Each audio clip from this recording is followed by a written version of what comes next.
I get a guess? Oh my God. The detective was like, oh, what do you think? I go, black? And he was, He what? was. Yeah, it was a black guy. It was really black. So, He was really bad. yeah, no, you robbed me. You're really black. Okay. So what happened? So he got the money. He gets there. And then here's the silver lining.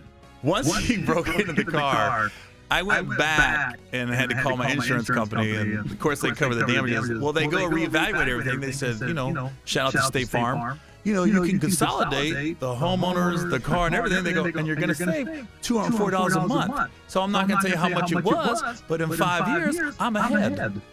Thank you for robbing me, because I just saved money on my insurance. $204 a month. Boom. So you got to look at God. Look at God. I'm telling you, come 2030, Gary's ahead.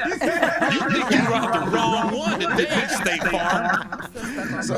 Did they catch the people? Did they catch them? No, they said they do have a guy that they got him for other jugging. So now they're going to see if he ever rented a white Chevy Blazer. Because they rent the car and they take the front light. They said this guy's a pro because he took the front license plate off, and the way he parked it, you couldn't get the license plate from the camera, and he backed up. And so here's the bad part. He tried to get into the driver's side first and couldn't, and he realized, oh, I can't keep here. So he drove and parked in another part of the Lifetime Fitness, and then came back like 15 minutes later, and that's when he got into the passenger side, right? They said the security guard on the golf cart that's supposed to patrol, where was he at, by the way? Right. And then they said he drove, when he tried to do it the first time, he drove right by your car and sat there and looked at it for a few minutes, and then he drove off again. I'm like, where was this guy at? Listen. And let me tell you something. When you get robbed, this is what you don't do. I called a couple people, right? People you're like, hey, I just got robbed. One, you don't try to share a story of somebody else getting robbed. The security guard tries to tell me about all the crimes he stopped. I'm like, I don't care about the dudes you stopped before. He was like this. He goes, I can lose having on my watch, but I take a lot of pride. There was another guy that came here. He tried to rob somebody. We had some kids trying to play basketball. They didn't want to leave. Found out they were robbing people in the locker room. I had to kick them out. I go, dude, I don't give a shit. What are we talking about right now? My window's still broke. I'm waiting on a tow truck, bro. And then so I'm waiting on the tow truck. I'm in my car. I got the AC on. I'm just sitting there with the door open. He keeps driving by trying to talk to me. I finally said, dude, I don't want to talk to you. I don't want to be rude, but I don't want to talk to you. He was just like, yeah, and the same thing. How's it going? How you think? How do you think it's going, man? And so then I found out Nate Jackson got robbed. So I just want to do what he was doing. I know. He put it together. Man, that boy saw you pull out the goddamn bank and was like, that's Gary Owens. He got me. I was an easy mark, bro. They're like this. Oh, that's what I kept thinking. Was it an inside job? Was somebody in the bank like tipping somebody off? Because that's what I heard also. They said, be careful. So now I'm replaying everybody in the bank. I'm like, there was a brother in a suit at the ATM. There was another brother came in. The young Mexican dude, he was kind of walking around aimlessly. You know what I'm saying? Like everybody. Don't play with the Mexican dude, Joe. Mexicans have black friends. Oh, is he? Mexican and black. Oh, where'd you meet him? Yeah, that's funny as hell. Where'd you meet him? In Baltimore. She met him. No, I'm asking like a specific occasion, like Chipotle. Where'd you meet him at? No, Gary. I met him. His name is Chris, actually. But no, I met him at one of the downtown restaurants, a Watershed in Baltimore. He's a waiter? No. Crazy. What? A truck driver. He's a truck driver? Oh, so he's gone a lot? Yeah. Oh, that's good. I don't know. I didn't see what the truck driver Why is is. it good that he's gone a lot? Because it makes the heart grow fonder. Because truck drivers ain't out there wilding. Truck stops.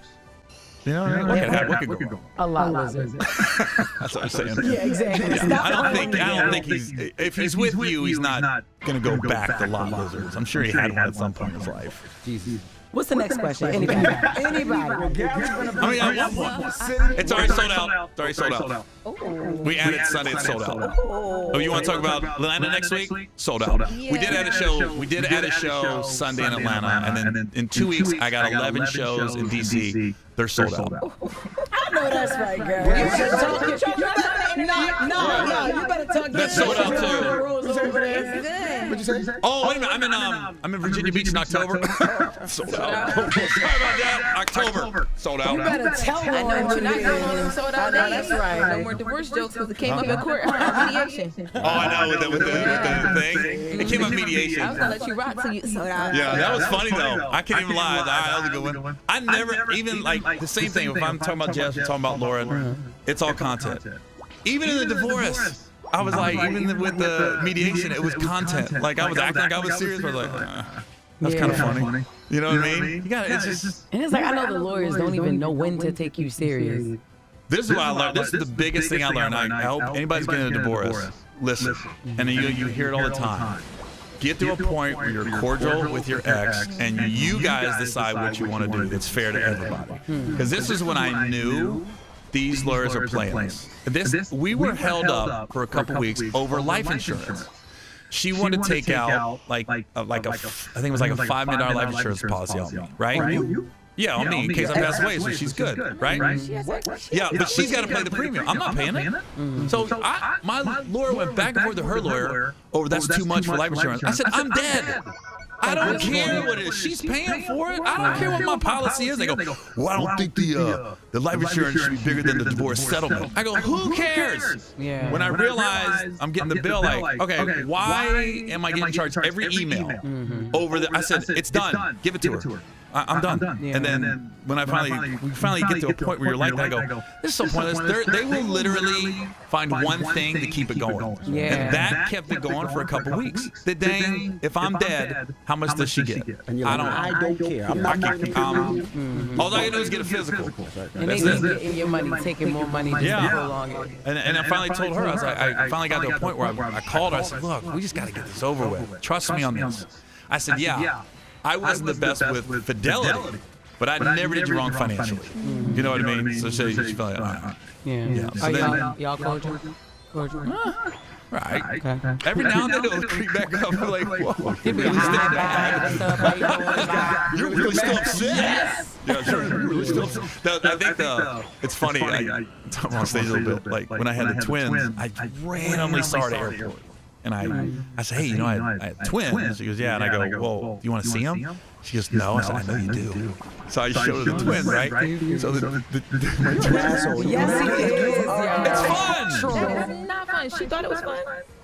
She knows him by now. So anyways, she goes, there's this white arm and there's this white leg in the side of the picture. She goes, who's that? I go, the nanny. She goes, you have a nanny? You have a nanny? We didn't have a nanny. I go, well, you met me at the wrong time. If you was with me now, you would have a nanny. He's a butthole. I would have threw my drink at you. Why? Don't. It's funny. I won't say Lauren, when you get divorced, you'll know. She got him right first. She might like to get divorced. I'm not getting divorced. I believe in it. Really? Owen, not Owen, and check out his comedy special. No S on YouTube, and we appreciate you for joining us anytime you want. This is awesome. I'm glad we're friends again, Lauren LaRosa from Delaware State. Boom. Just know if I ever say anything, I don't mean it. I don't. At all. You If should I have ever say called anything, Ain't nobody checking for me. I ain't worried about You should have called her Lauren LaRosa's. you. Lauren LaRosa's from TMZ's. Delaware States. It's the Breakfast Club. Good morning. Every day I wake up, wake your ass up. The Breakfast Club.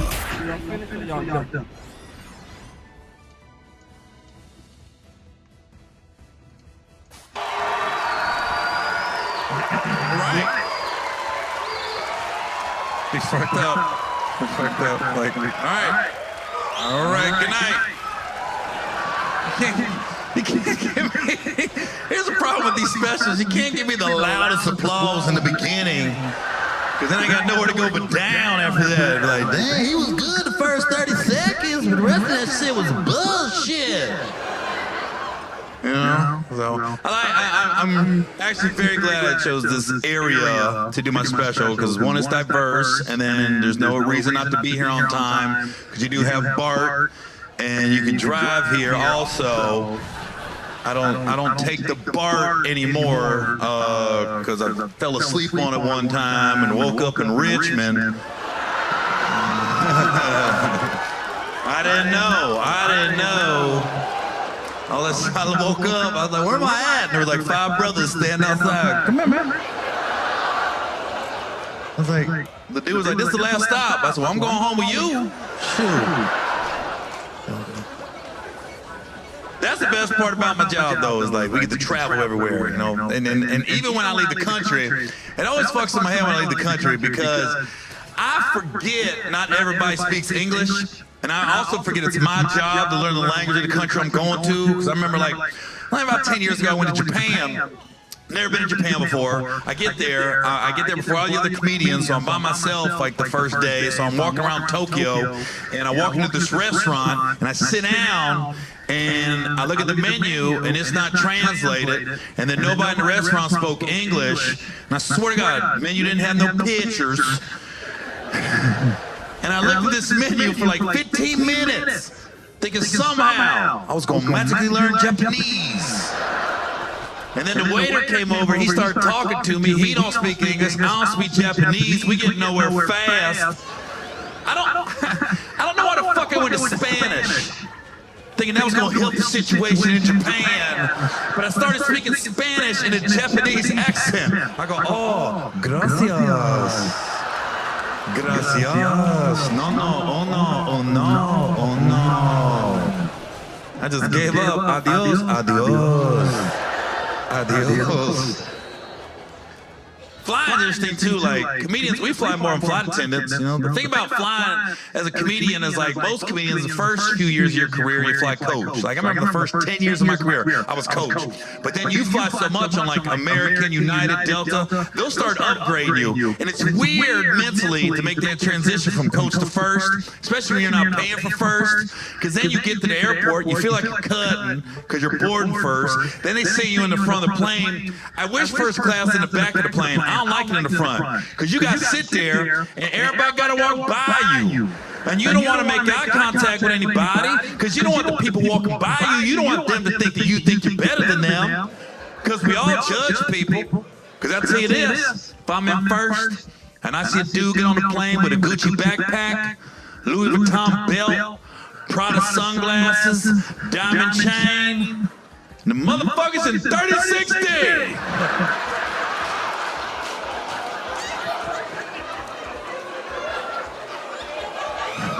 So you have $85,000 worth of accessories, and you couldn't spend the extra $300 to sit in the front? Your shit might be fake.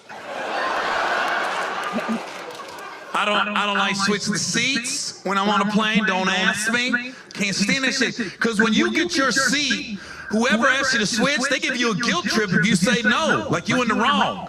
Because, you know, I sit on the A side. I know I like to sleep like this. I can't stand it when people ask me to switch seats because they don't give up. They'll just come over. Excuse me, sir. Sir. Sir. Sir. Sir.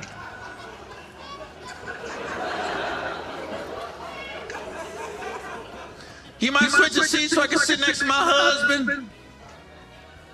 He'll be all right. Please, sir, please, please. Oh, how long you been married? We've been together 30 years. So you've been with this motherfucker for 30 years and you can't be away from him for 4 hours? You talking to the wrong motherfucker about marriage right now. Let me tell you about my motherfucking marriage real quick. Not the fuck with you, They walked away, so. I tell you what, the best thing about first though is like it's not the chairs, they're a little bigger. You get fed, man. You get like hot meals. But here's the problem with airlines. Most domestic flights, you got 4 rows of first and you got 4 seats a row. That's 16 first class seats. So you figure they will put 16 delicious meals on the plane. They don't. They put 8 delicious meals, 8 bullshit meals.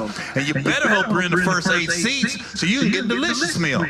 Because sometimes I'll be in like row 3 or 4 and it'll hit me, I go, fuck. I ain't gonna get a delicious meal. And you gotta listen to the flight attendant go to 1A and explain the difference in the meals, you know? Hi, will you be joining us for dinner tonight? I'm hungry. Okay, we got 2 choices on this flight. Our first choice is a seared steak, loaded baked potatoes, Caesar salad with a piece of cherry cheesecake. Our second option, bologna on a stick with celery and carrots. Well, that's a hell of a window, ain't it? And you just sitting there and you what? You just listening to all the steaks leaving first. Like, fuck, he want a steak. She got steak. He got steak. He got steak. I ain't gonna get steak. And then you realize you was nice and you switched seats. You was supposed to be in 2A. Now you're looking at the lady. Hey, bitch, don't take my steak.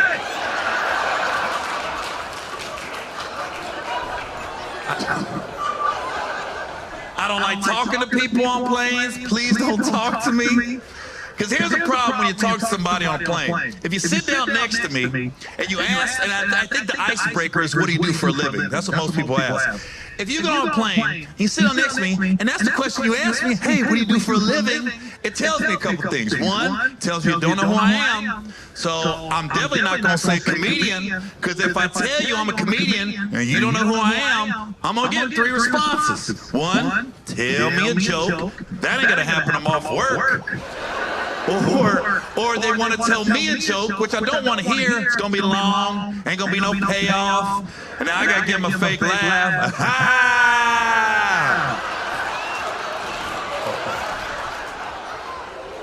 Or they always ask you, I think comedians were the only line of work they ask you to know somebody. Are you a comedian? Hey, do you know Frank Smith in Milwaukee, Wisconsin? He's a local comedian in Milwaukee. Been any TV shows, any movies or anything? Oh, no, it's a local guy trying to get us down with their Frank Smith, Milwaukee, local guy. How the fuck?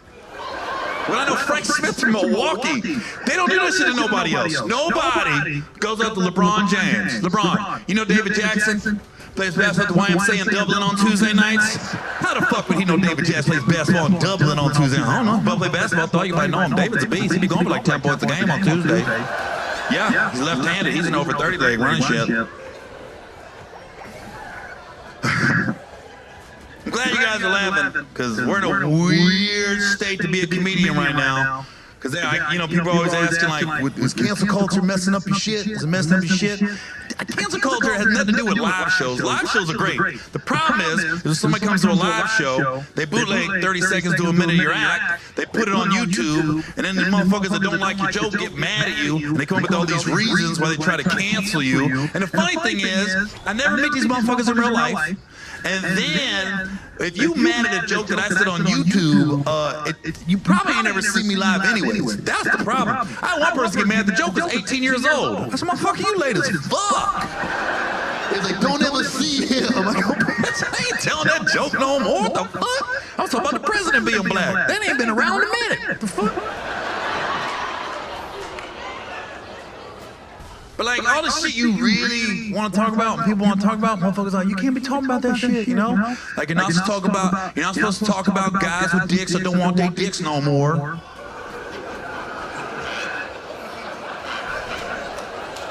Slow crowd.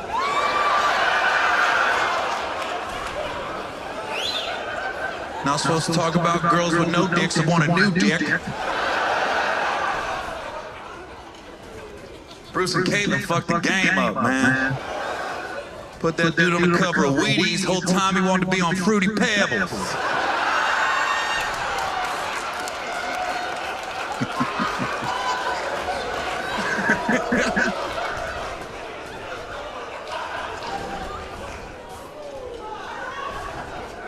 You know, because here's the problem. Here's the problem. But the real problem is like, everybody wants to be the same now, and we're not. Like, especially men and women, we're different. We're not the same.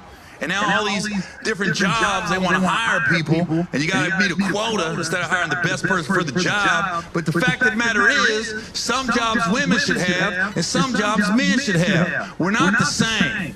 Like a dental assistant should be all women. I don't want this thick finger motherfucker showing up. Putting them big protein-enhanced fingers in my motherfucking mouth. I want tiny-ass fingers in my mouth. Man, he's numbing me up. He's standing right here, my mouth's open. Come on, bro! So if you a dude and you a dental assistant, quit. Nobody wants you there. Ain't nobody looking forward to seeing your thick-fingered ass.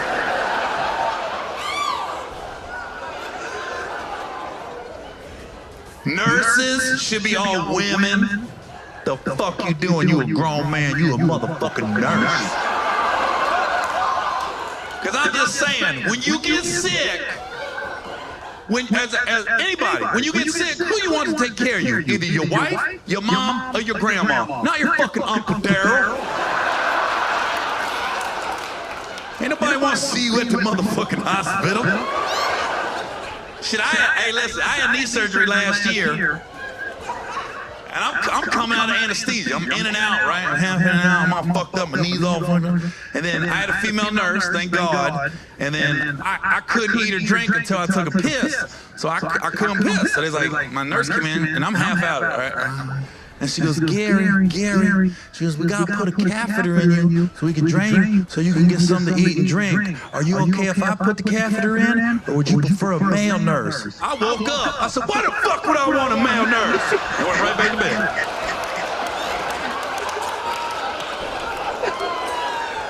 What kind of question's that? And then, if there are any nurses in the audience, thank you. Thank you for what you do. This God's work right there. You know? Because I don't know how nurses do it, man. You see a lot of shit. I mean, literally, you see a lot of shit. You got white people. I don't know how nurses be wiping people. I couldn't do that shit. There's some shitty-ass patients in my hospital. You hitting that buzzer. Well, ship us off. Well, it's 3:45. I'm off at 4:30, so you gotta wait about 45 minutes. You're not gonna change me? Nah. I've been here for 12 goddamn hours. You gonna shit yourself right before I clock out? I told you I'd eat the tapioca.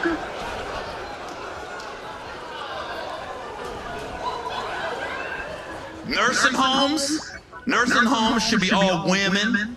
Men, we can landscape. And we can work in the kitchen. We don't need to be going into old people's rooms. Because I'm just saying, if I reach the age of like 90 and my family just can't take care of me anymore and they want to put me in a nursing home, I don't want to look at a dude every day. I want to look at a little pussy on the way out. I ain't going to do nothing with it. I just want to look at it.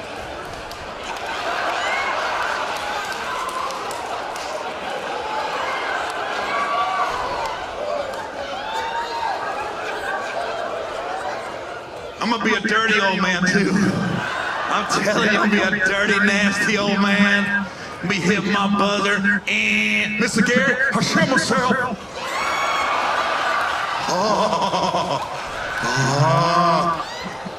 15 minutes later, I shit myself again. Mr. Gary, you did not shit yourself. Must have been a wet fart. And I'm saying whatever I want to those nurses when I'm 90. What are you gonna do, write me up for sexual harassment? I'm fucking 90. Take me to court, judges like, nurse, I ain't so comfortable with him, he sexually harassed me. Judges like, who? Him. I'm over here.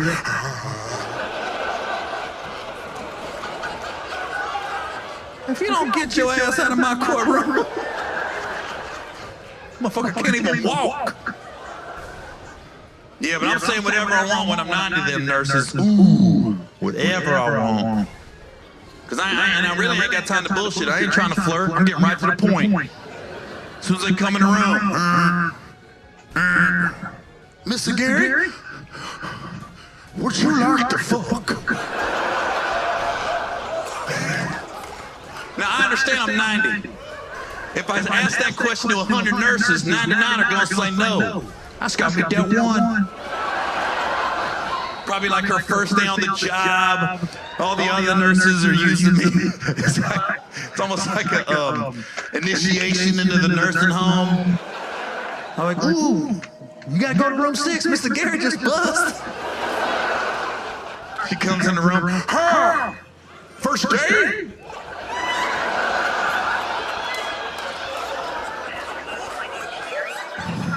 Would you like to fuck? I don't think I'm supposed to be doing anything like this. It's my first day. That's not very appropriate. I don't know what the fuck she talking about. She ain't say no. I'll put you in my will. You can have everything I have. Yeah. I pass away. All my family's at the lawyer's office. My kids are rubbing their hands together. Ooh, let's see what Dad left us. My lawyer walks in. Okay. First off, I want to thank everybody for coming to the reading of Gary Owen's last will and testament. Not sure why there's so many people here. Looks like Gary left everything. Bank account, cars, homes, to a Cheryl Jackson. Everybody's looking around, who the fuck is Cheryl Jackson? Cheryl comes walking in, how you doing? I'm Cheryl. Cheryl, who are you? Oh, I'm sorry, my name's Cheryl, and I like the fuck.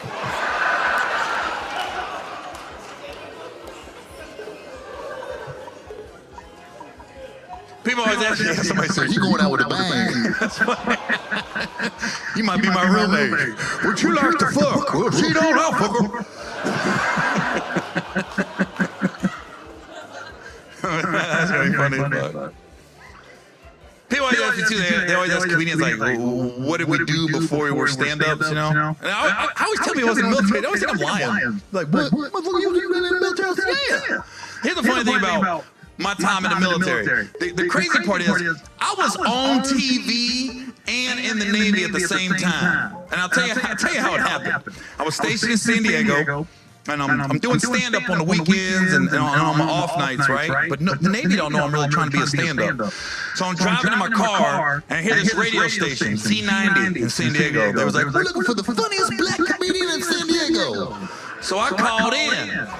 And I didn't say I was white or black. I just called in and left my name. And I put a little bass in my voice. Hey, what's up? Is this a contest? Yeah, you want to sign up for that shit? Yeah, I won't be there. I think they knew I was white when I said my name. What's your name? Yeah, that's Gary. Ain't nothing gangster about Gary. Gary. So I showed up at the contest. I won it. First prize was an audition for Comic View. So I go up to LA, I audition for Comic View, I get on Comic View. So back in the day, this TV show Comic View, it was a contest. And they taped the whole season. Yeah, they taped the whole season in 1 week. So it was Monday through Friday. They did 5 episodes a day. So they get 25 episodes in. All I did, I took a week's leave, drove up to LA, recorded Comic View, came back down to the base. I thought nothing of it. Couple months later, I'm airing now on BET, yet I'm on the base working. So I'm waving cars on the base, and I'm on TV. And every now and then, a brother will pull on the base and be like, motherfucker, was you on TV last night? Yeah, keep it going, player. All right, have a good day. So then, a couple months later, I get this phone call from this guy named Curtis Gatson. He was the head of BET. His assistant called, was like, Mr. Gatson would like to meet with you. I go up to LA, meet with him. He said, we want to make you the host next year. I said, oh shit, I'm still in the Navy. So, like I said, the Navy don't know I'm doing stand-up. BET know I'm in the Navy. That's how I'm going to do this shit. So I had 6 months left of my enlistment. They weren't filming for another 3 months. So what I did, I went back to my base and asked, can I get out 3 months early? And they was like, well, 4. I said, I got a TV show. And they was looking at me like, motherfucker, we heard of some lies. But I think they thought it was like public access or something. So when BET actually sent them the contract, they found out it was legit, I had to go in front of a board. So I go in front of this board, there's 4 people on the board, right? When I walked in the room, I saw there was 3 black dudes and 1 white dude on the board. So I looked at it like, oh, I got a shot here. This is definitely a jury of my peers for this TV show. And my chief was a brother, and even before I walked in the room, I knew he was going to be on the board. He goes, Gary, we know what's going on, man. We're going to make sure you're good. I said, I appreciate that, chief. So I go in from the board. Why did the one white guy, the warrant officer, did not want to let me out? He was like, no, I need him. I need him. Like, my ass was the difference between the Navy making it or not for the next 6 months. Like, if I get out, Navy's going to ship for sure. So I'm standing there and we're having this back and forth. I'm pleading my case, and honestly, I wish everyone in this room at one point in your life could have the feeling of empowerment I had at that very moment. Like, it hit me. I go, oh shit, I'm not asking.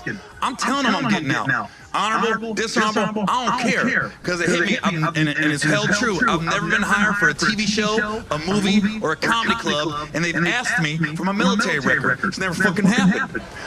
So I was like, oh shit, I'm getting out. So I just told him, I said, sir, with all due respect, I'm not asking. I'm getting out. He was like, you can't tell me what you're gonna do. You can't tell me what you're gonna do. I said, I will do a line of cocaine on your desk.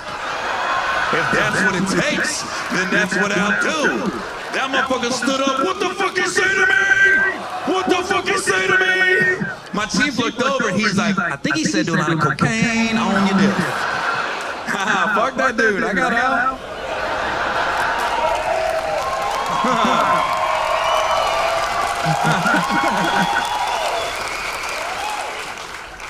Then I was a cop. I was a cop in the Navy too. I was a great cop for you guys. I was terrible for the Navy. I just let everybody go. I didn't see the point of arresting people. It was like, what the fuck? It's just paperwork I gotta fill out. I ain't trying to do all that.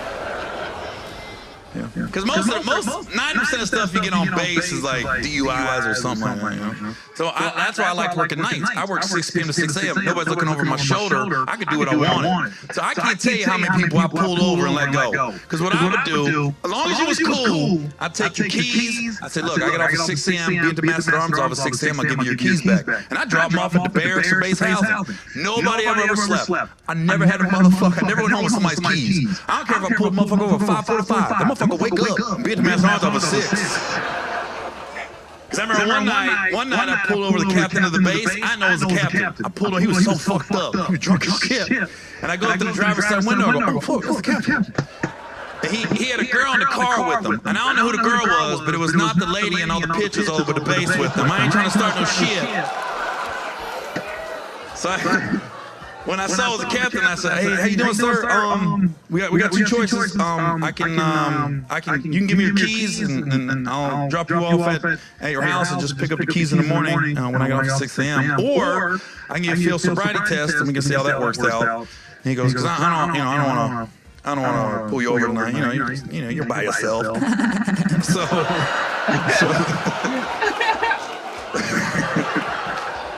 So he's like, yeah, I'm gonna go with the first option. I said, that's a smart move, sir. So I dropped him off by himself at his house. Next morning, 6 a.m., we had shift change. Everybody's freaking out. They're like, oh, fuck, the captain's outside. The captain's outside. I know I was there. I got the motherfucker's keys. So I walked outside. He had his hand right here. I just dropped him in there. He grabbed it. I thought nothing of it. Thought it was over with. Week later, I'm at midday muster. My chief calls me up. Pay officer on front and center. I go, who the fuck snitched? So I go up there. And my chief was like, we got letter of accommodation from the captain of the base. What a fine job you're doing on night patrol. I was like, me? Yeah, I was like, yeah, he doing too much right now, bro. But once I realized that happened, I was like, oh, I don't have to salute him anymore. Because they had to see him on the base, and I told my boys, watch, I'm gonna walk up to the captain, I ain't gonna salute him. They said, motherfucker, you gonna get in trouble. I'll be like, watch. I'll be walking up, I go, how you doing, sir? He goes, ooh, this motherfucker right here, he's back.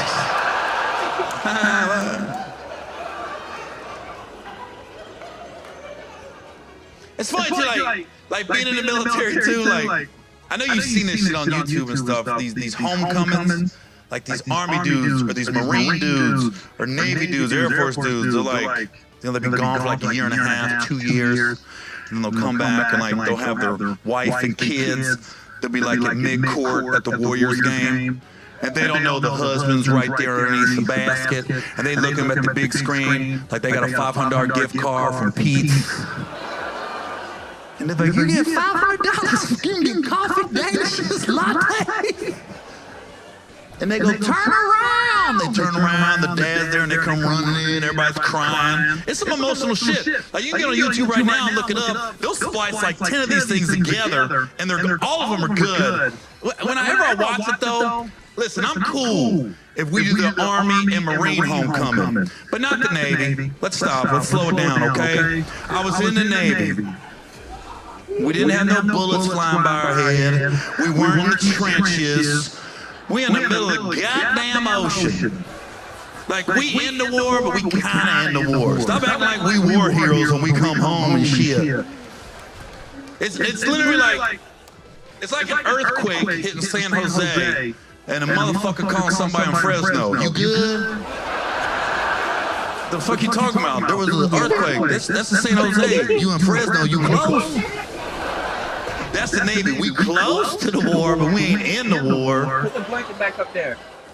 Cause you got the Marines, the Army guys, man. Them motherfuckers in the sand. They got bullets flying by. They got grenades coming at them. Motherfucker, we on the ship. We have movie night on Monday, space tournament on Tuesday. We had a goddamn talent show in the middle of the fucking war. So you got Marines, our motherfuckers, they shooting and shit. I'm up there singing Backstreet. No, baby, no, baby. No. Dun, dun, dun, dun, dun, dun. Got second place. Some country motherfuckers sing the hell out of Garth Brooks. I go, God damn. So can we slow down the Navy homecomings, please? Every time I see them Navy motherfuckers, I'm like, come on now. How you go to war and gain 20 pounds? This motherfucker can't run to his kids.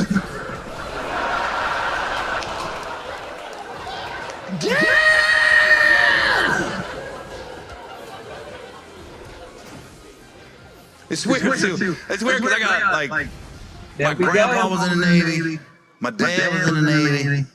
You know, it's weird. Like my dad at one point, he was young. He was like 18, stationed in the Philippines. So I'm pretty sure I got some brothers and sisters over there.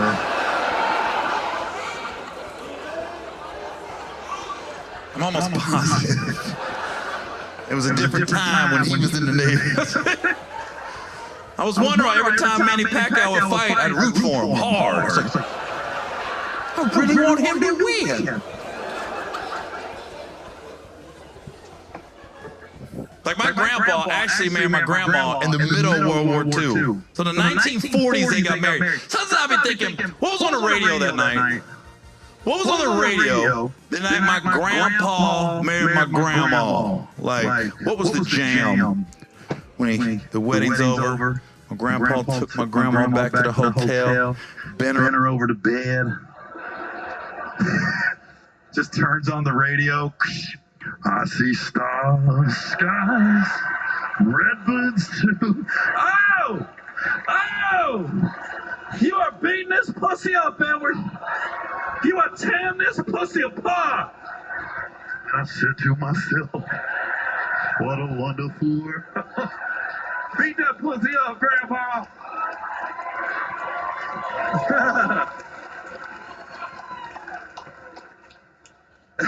It's funny too, because when you're a kid and you just hanging out with your family, you don't realize like there's some shit going on in your family that is not normal, right? Like for my grandparents, for example. So my grandparents had 9 kids. They have 5 girls and 4 boys, and all 5 girls were pregnant as teenagers. What the fuck was going on in my grandparents' house that every woman was wilding?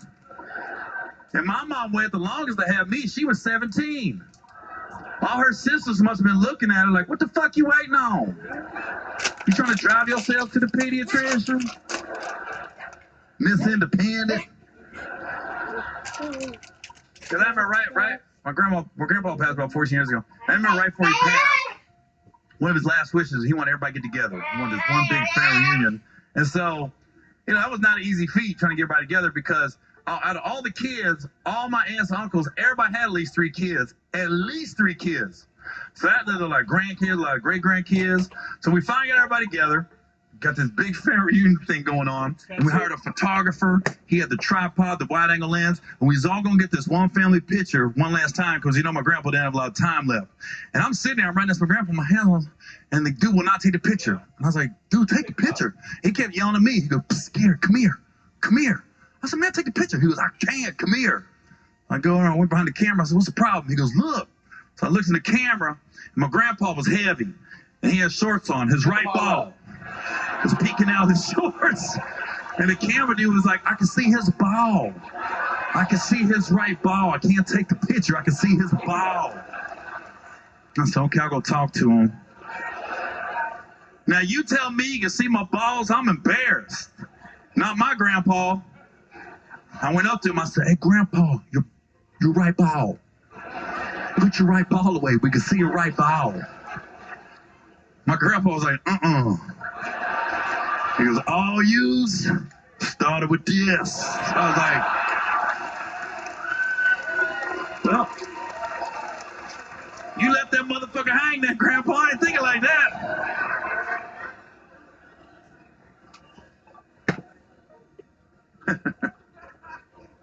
I tell you what, man. We're in a weird age right now where we don't watch TV shows like we used to. Like when I was growing up, you had to wait like the day of the week the TV show came out, and then that's when you watched it. Now we just binge watch everything. And that was the biggest thing about COVID that I didn't like was I started binge watching all these shows, and shows that I did like I no longer liked because I watched too many episodes and realized a lot of this shit is bullshit. Like that show Undercover Boss. Like that was one of my favorite shows. And all of a sudden I watched like 8 hours straight, and I was like, oh man, this is a bunch of bullshit. Like every episode ends the same. And it's the same format. It starts out, you get some CEO of some multi-million-dollar corporation, and this dude wants to go undercover where the minimum wage workers are working, and he wants to see if he can help boost morale and productivity within his company. So the dude will put on like a wig and a beard and a hat, and he'll show up at some company it'd be like the CEO of Panera, like Panera Bread. And this 65-year-old man will just show up one day unannounced at Panera. They'll pair him up with like some 23-year-old chick, and he only works for like an hour. And this chick has to teach him how to make lattes and soups and cookies and stuff like that. And you know, because that's normal. 65-year-old motherfucker just showing up to work the line with a camera crew. That happens every day. And like I said, they only work for an hour, and then the 65-year-old dude and the young lady, they go in the back of Panera on a break, and they're in this break room, and this chick will open up her whole fucking life to this man she's known for an hour. That shit don't happen in real life. I worked at Taco Bell in high school. I can't imagine some 65-year-old dude showing up at Taco Bell.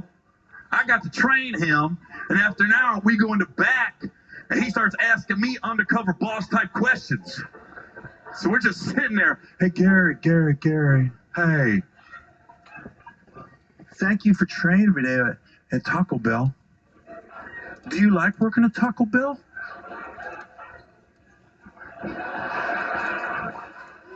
I mean, it's all right. It's Taco Bell. I mean, at Taco Bell. Do you like working at Taco Bell?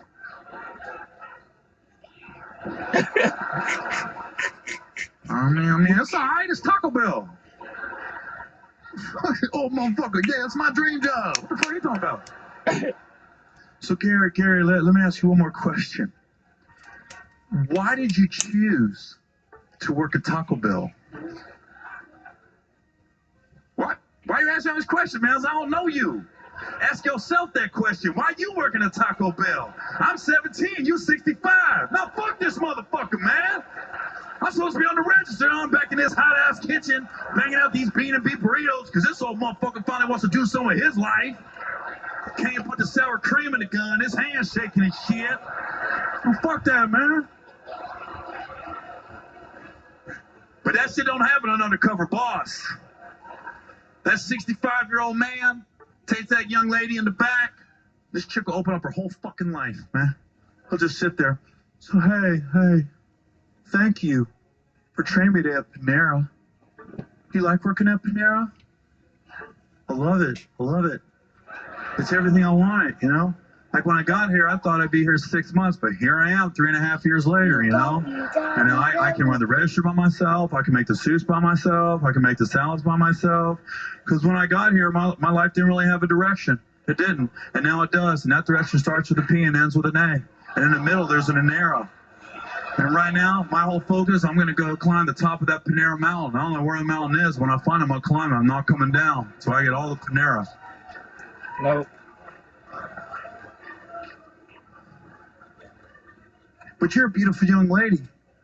You could probably choose to work anywhere. Why would you choose to work at Panera?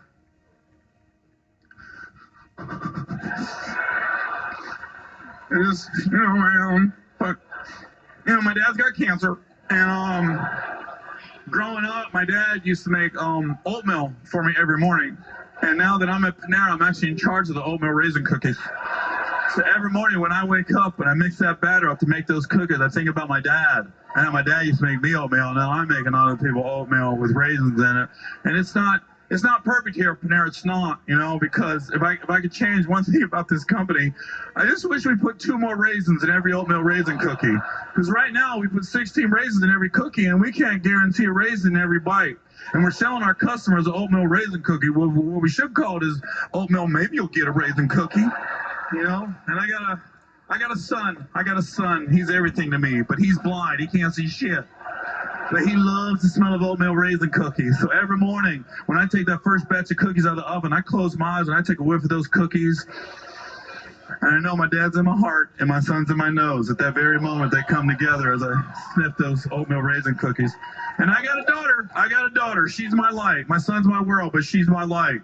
But she doesn't want to be a girl anymore. She wants to be a boy. So I'm trying to save up for the surgery, but you got to be a Panera for 6 years to qualify for medical insurance. And I've only been here 3.5, so I got to wait 2.5 more years, and hopefully we can have the surgery and I can turn Jennifer into James. And that's the first 30 minutes. No, so then they go to commercial break, and then they come back.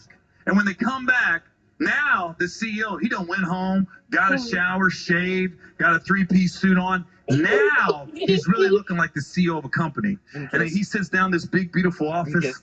And then they show the girl that was just with him 5-6 hours earlier. Now she's in a limo headed to Panera corporate headquarters. Then they sit her down in this room. And she's looking around. Then this dude walked in that she was just with earlier that day. But now he looks different. And she's just staring at this dude like, I know you, but I don't know how I know you. She's just looking. What?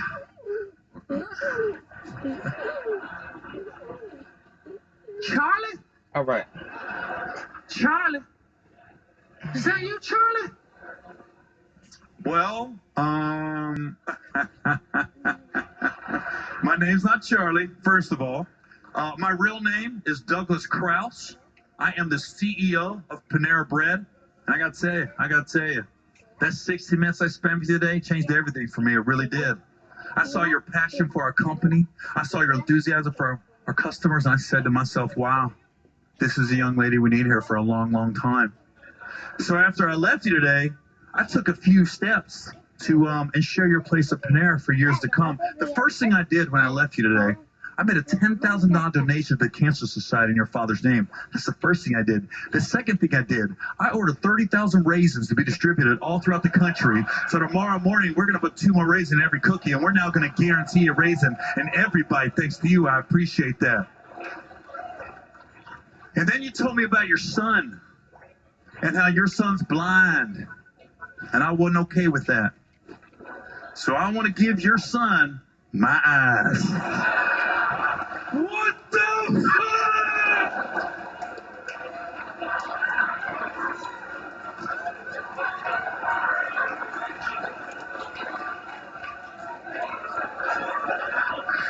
Panera! Panera! Wow. Emotional, I get it.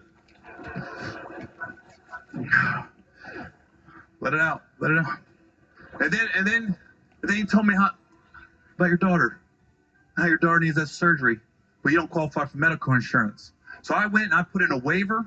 You are fully covered immediately through Panera Bread. You don't have to wait 2.5 more years. You can apply for that surgery tomorrow.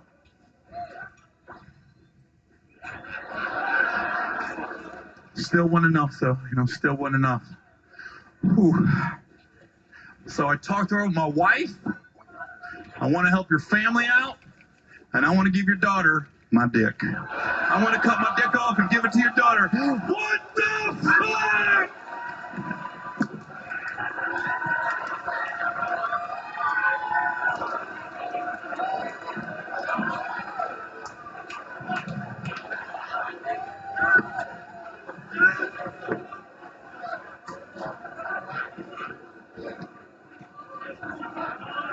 My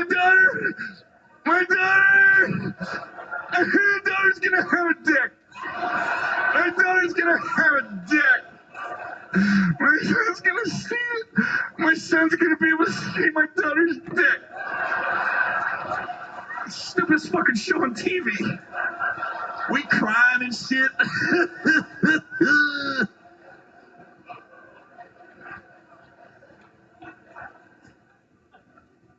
So here's the thing. Here's where I'm at in my life right now. I am by no means a relationship expert at all. But I feel like over the last couple years, I have really, I got to know myself a lot better. And I think I got to know men, like what men want out of relationships and everything. And you know, and I can only speak from a man's perspective. I can't speak from a female's perspective.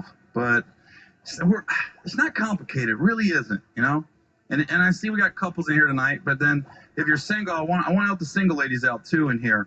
So listen, ladies, if you're single, okay, and you're out there dating, you're trying to meet Mr. Right, and you're meeting different guys. Listen, when you meet a guy and you go on a date, especially the first date, fuck immediately. That's all I got. That's all I got. Just figure out. I'm about to get all deep and shit. Hell no, it's time to fuck. It was funny, the whole crowd was like, where's they going with this? Because that's all guys want, ladies. That's all, we just want to fuck. Like seriously, we don't care about your hopes and your dreams and your goals in life. We don't. We just want to fuck.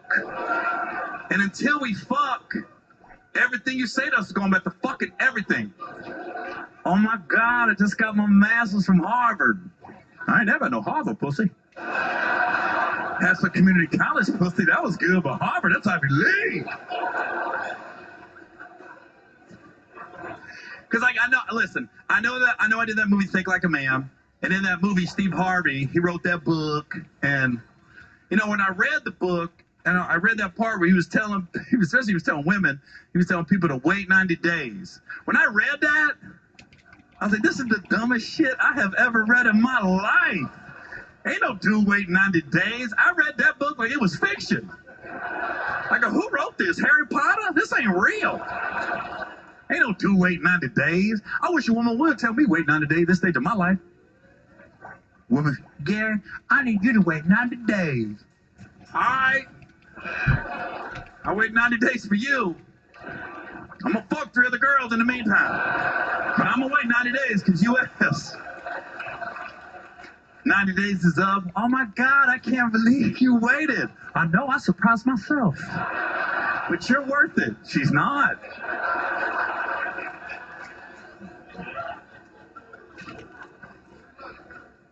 We trying to fuck, man. And I think women would probably sleep around sooner with men if they weren't worried about being called names, you know? Because I don't like how we got this double standard in society where a man could sleep with a bunch of women, he's still a man. But a woman wants to sleep with a bunch of dudes, all of a sudden she's a hoe, she's a thought. Stop thinking like that, ladies. They're just words. It can't hurt you. That's not who you are. You are so much more than that. I mean, seriously, think about it. What's a hoe? It's a couple letters. Hell, say it 3 times, it's Christmas. Come on now, Santa Claus in town. Come get these gifts. It's time to fuck. What you talking about? I would never do that. I would never just randomly call some woman I don't know a hoe or a thought. I wouldn't do it. Like if you're walking around the mall, you see a woman walk around the mall and she got 4 kids, come to find out it's from 4 different dudes.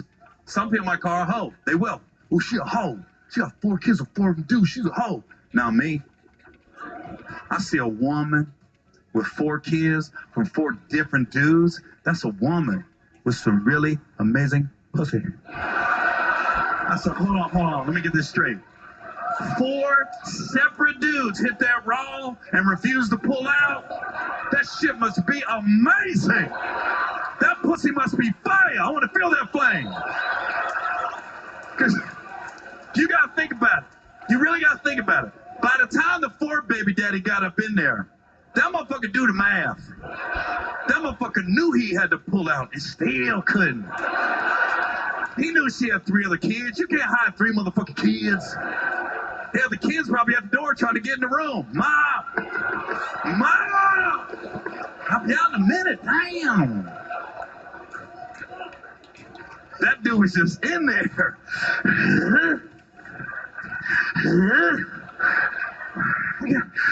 I gotta get out of here. I should probably leave soon.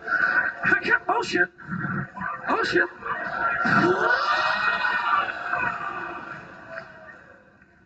Oh fuck, she got me. She got me. You can't be mad when she calls you 2 months later. I'm pregnant. I had a feeling you was gonna call me. Just take that L, enjoy little man. Fuck, you might be an astronaut. Don't think so low of him.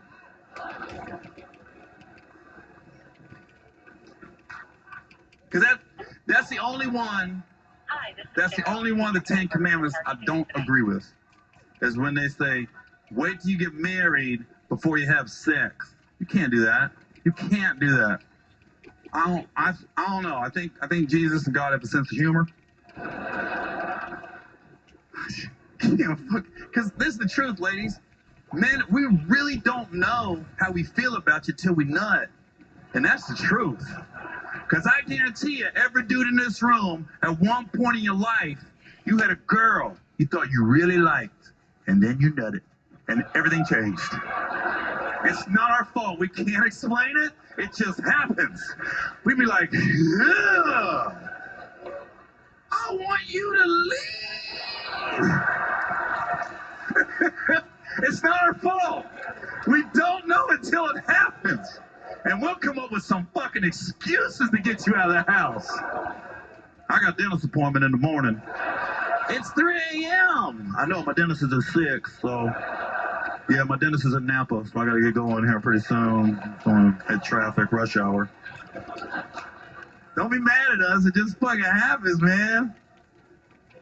If you're in a relationship, ladies, with the dude, one thing is like, you gotta be open to trying new shit. Especially if you want a dude to not fuck anybody else. Only you. You better be open to some trying new shit. Because, and if your dude asks you to try some shit he's never done before, you better fucking do it. I'm telling you, don't be judging him. For real? Not me. I'm just saying. Somebody out there will do it. So. Because, man, we don't question shit. We get excited when our woman says shit. Shit we never did before. It ain't gotta make no goddamn sense to us. We don't give a fuck. Suck on my left titty, put your pinky in my ear, bang your balls on my pussy, don't put nothing in. Got it? I don't know what the fuck you getting at this. But you my woman. We ain't gonna suck the right titty, the left titty. We ain't gonna disrespect you. You said left. Because I'm at a point in my life, I'm trying everything. I don't give a fuck. I'm saying whatever I want, just to see if it happens. Half the time, I don't even mean it. I'll be sitting there, suck my balls from the back. Oh my God, she's doing it. I was kidding. All right, the first time I did that shit, girl was in the bed, I'm at the window, looking down at the pool. It's like 11 a.m. I'm fucking around. Suck my balls from the back. This girl jumped out of bed like, I was like, oh my God. I was kidding. So now I'm stuck. I'm literally stuck on this window. And I felt dirty because we was at a Disney resort. So I'm looking at all these little fucking kids playing at the pool. And she just wouldn't stop. Okay, I asked her to do it. Now I can't ask her to stop. So I'm trying to get her to change the subject. And, hey, you want to go swimming? You want to go swimming? She's still in the sun. She gave me a thumbs up. I'm like, fuck. You want to get a cabana? Yeah, let's get a cabana. So that's when she stopped. So now I had to get a cabana. I wasn't planning on getting a cabana that day. So then we're sitting at a cabana, and she gets the menu, and she goes, can I get chicken fingers and fruit? I said, you can get whatever the fuck you want. You just suck my balls from the back. The menu is yours. The fuck am I do? No, one or the other. Whatever the fuck you want, get it. And I'm just saying it to say this. Listen, I'm frugal. I'm not cheap, but I'm frugal. So I don't just splurge. I don't pop bottles. I ain't just getting cabanas to get it. But if anybody ever